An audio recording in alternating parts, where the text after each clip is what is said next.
Boom boom boom பிச்சைக்காரி உன் மூஞ்சில துப்புவனா காரி. நான் முறைக்கிற. ஆமா என்னது கையில இது? இது மூஞ்சில போறது. இத போட்டா மூஞ்சி பல பலன்னு ஆயிடும்.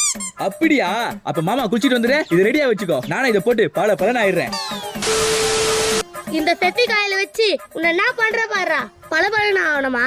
உன் மூஞ்சி கொல கொலன்னு ஆக்குறேன். A few minutes later. ஏய் எங்க இந்த கிரீம்? இந்தா.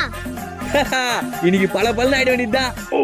ஐயோ கர்ணே, உன்னை விட அழகு வேற எவனும் இருக்க கூடாதுடா.